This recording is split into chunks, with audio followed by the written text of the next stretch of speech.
Et la réalité est que ça n'arrivera pas. Ça n'arrivera pas. Il y a des gens talentueux et intelligents qui ne trouvent pas d'opportunité. Dans notre communauté, et même dans d'autres communautés, vous avez ce dilemme des personnes qui font des erreurs dans leur jeunesse, qui sont responsables de quelques infractions pénales. Et donc, 25 ans plus tard, ils ne peuvent tout simplement pas trouver d'emploi ni de logement. Et c'est un réel problème.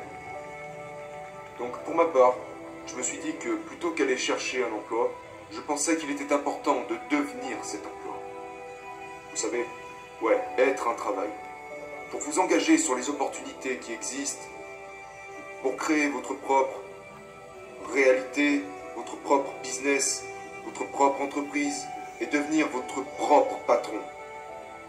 Votre propre patron. Vous devez être vous-même, et pas ce qu'on voudrait que vous soyez. Parfois, vous vous reconnaîtrez dans ce que je dis. Parfois, les gens vous donnent un surnom, et vous commencez à vivre selon ce surnom. Et cela vous restreint de ce que Dieu veut que vous fassiez de votre vie. Quand vous regardez Jésus, qui était le fils d'un charpentier, et qui plus tard sera appelé lui-même charpentier, celui qui manipulait le bois a fini cloué sur le bois. Et ce qui se passe dans la vie à mesure que nous évoluons en tant que personne, nous ne pouvons pas nous laisser incarcérer par tout ce dont les gens nous décrivent, parce que sinon, nous limitons alors ce que le Saint-Esprit peut faire de nos vies. Ces événements accumulés qui s'attachent à la religion bloquent souvent notre vision de la révélation.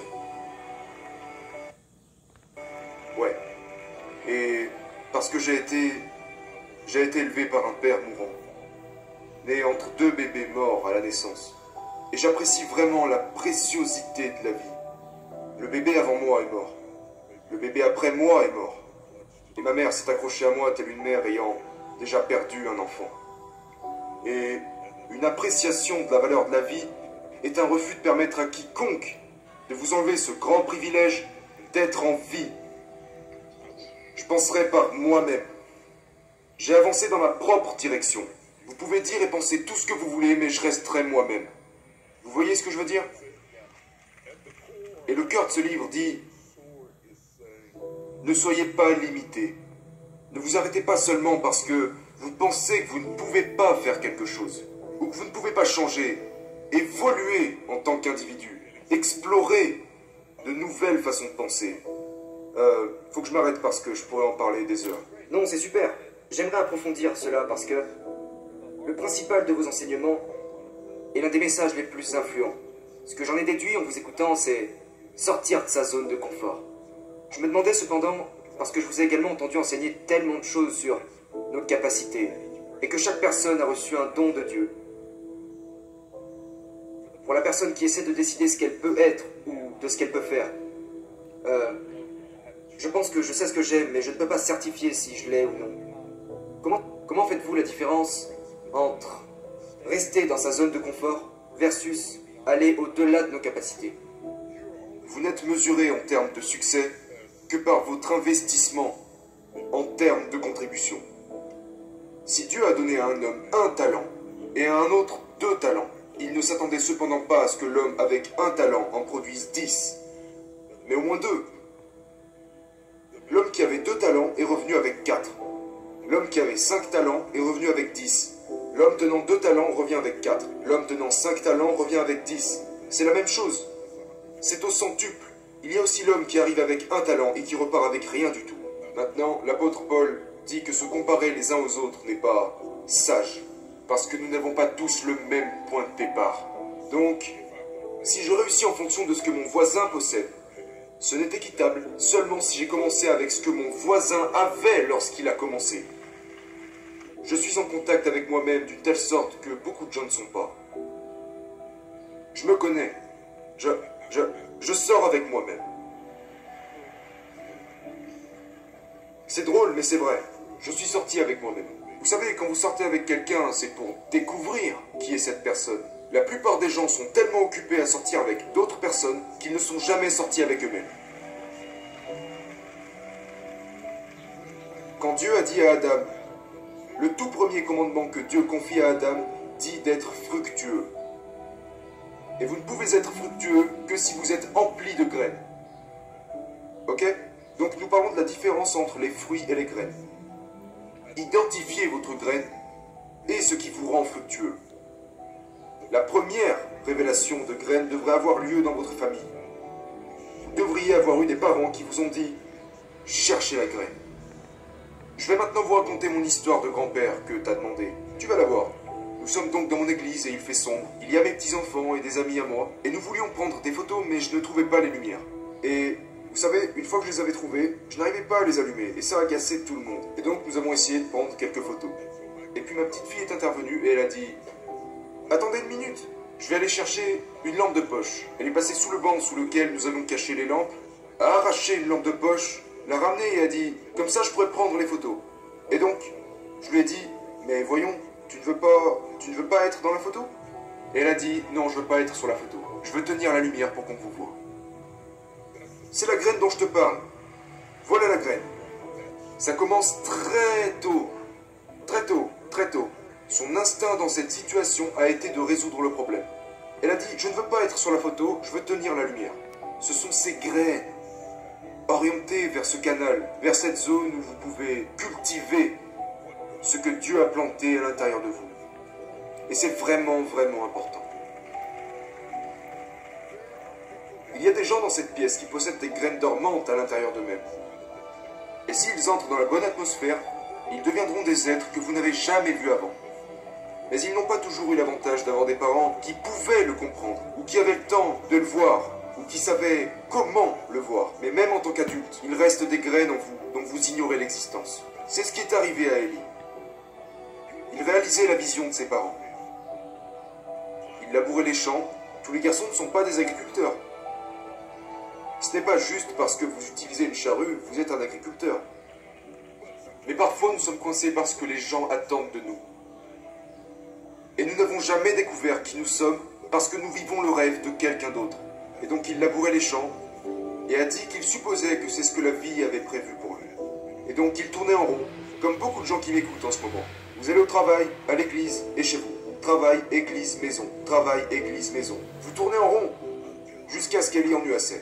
Et puis il s'est ouvert à quelque chose d'autre. Il s'est ouvert à quelque chose de plus grand en laissant tomber quelque chose de plus petit. Vous comprenez ce que je dis?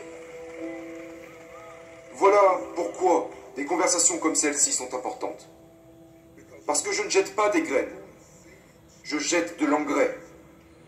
Et si l'engrais frappe la graine, il va donner naissance à des sociétés, des entreprises, à des livres, à de l'art, du théâtre et toutes sortes de choses. Tout ça ici. Mais les gens ne se sont jamais accordé la permission de brûler leur charrue. Voici le problème. Dans la Bible, il est dit que Benjamin, Jacob était en train de mourir. Allongé sur le lit, il parlait à son fils allongé sur le lit en train de mourir. Et il a dit, Benjamin, tu devras chasser comme un loup. Le matin, tu devras tuer la proie. Et le soir, tu devras partager le butin. Regardez l'espace qu'il y a entre les deux. Le matin, tu désires la proie pendant que tu es jeune. Mais si tu ne dévores pas la proie quand tu es jeune, tu n'auras rien à partager quand tu seras vieux.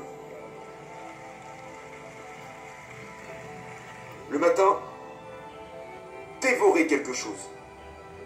Jetez-vous tout entier à la poursuite de quelque chose. Vous ne saurez jamais ce que vous pouvez faire et ce que vous pouvez être si vous ne vous lancez pas à fond dans ce que vous faites. Sautez dessus, je veux dire, traquez la proie, attaquez-la, dévorez-la. N'attaquez pas pour tuer, attaquez pour dévorer la proie. Et le soir, vous partagerez ce qu'il restera.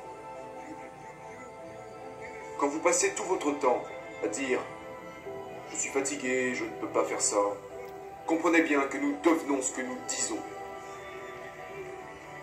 Vous ne gagnerez jamais les Jeux Olympiques si vous dites « Oh, je n'ai pas envie de m'entraîner aujourd'hui ». Mais ce n'est pas parce que je ne veux pas m'entraîner, c'est juste que je veux gagner le trophée. Je veux gagner le trophée, mais je ne veux pas passer par ce qu'il faut pour l'obtenir. Vous dévorez le matin et vous partagerez le soir. Si vous vous lancez dans quelque chose et que ça ne marche pas, c'est ok. Essayez autre chose. C'est ce que disait mon fils. Il finit un diplôme d'ingénieur du son sur 4 ans. Il a dit, je pense que c'est ce que je veux faire, mais supposons que ce n'est pas ma voie.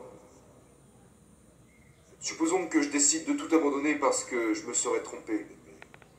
Je me suis approché et lui ai dit, ne t'inquiète pas pour ça, fils.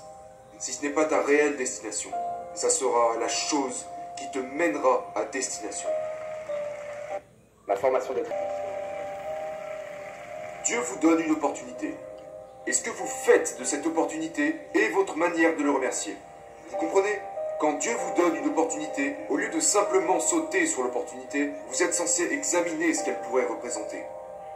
Je le dis tout le temps, vous savez, Dieu n'a jamais créé de table. Ouais, j'adore. Continuez, continuez. Dieu n'a jamais créé de chaise pendant toutes ces années en tant que Dieu. Il n'a jamais créé de chaise. Il n'a jamais créé de table. Il a créé les arbres. Et tout le reste dépendait de nous. Quand Dieu vous donne un arbre, imaginez une table, une chaise, imaginez un mur et une pièce, imaginez une cabane en rondin, imaginez ce que vous pourrez en faire, imaginez ce que ça pourrait être, imaginez ce que ça pourrait être. S'il vous tend un enfant, imaginez ce qu'il pourrait devenir. S'il vous tend un conjoint, imaginez ce qu'il pourrait représenter. J'étais dans un safari en Afrique du Sud. J'aime vraiment me balader dans les safaris parce qu'on est si près de tous ces gros animaux, tu sais. Et je regardais les éléphants. Et l'éléphant est fort, grand et puissant. Et son pouvoir réside dans sa corpulence. Il est très imposant, très très imposant. Et vous ne pouvez rien lui faire parce qu'il est si grand. Dieu lui a donné la grandeur comme défense. Le lion rugit. Quand il rugit, tout le monde en est paralysé. Parce que Dieu lui a donné son rugissement comme défense. Le guépard ne peut pas rugir comme le lion, mais il peut courir comme l'éclair. Quand il démarre, il traverse les bois comme si de rien n'était, parce que Dieu l'a mis en mesure de courir comme ça. C'est sa défense. L'aigle déploie ses ailes et s'envole dans les airs. Et il dit, je ne peux pas courir, mais je peux voler. Dieu a permis à l'aigle de voler, parce que c'est sa défense. Et donc, je pourrais me promener dans la jungle et dire, mais Seigneur, je ne peux pas voler comme l'aigle, je ne peux pas courir comme le guépard, je ne peux pas rugir comme le lion, je n'ai pas la corpulence de l'éléphant. Qu'as-tu donné à l'homme comme défense? Dans tout l'écosystème humain, quelle capacité? Que m'as-tu donné?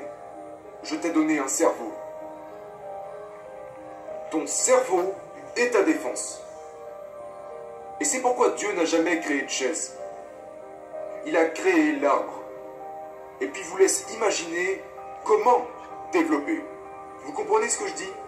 Tu dois regarder autour de toi pour trouver les arbres. Pas des tables. Dieu t'a apporté un esprit. Et la créativité s'occupe du reste. Et ça a fini avec des applications, avec des smartphones, l'ordinateur, et envoyer des satellites dans le ciel. Regardez tout ce que nous avons été capables de faire. Aucune autre créature, aucune autre espèce a envoyé des satellites, créé des smartphones. Regardez ce que nous avons fait avec notre simple tête.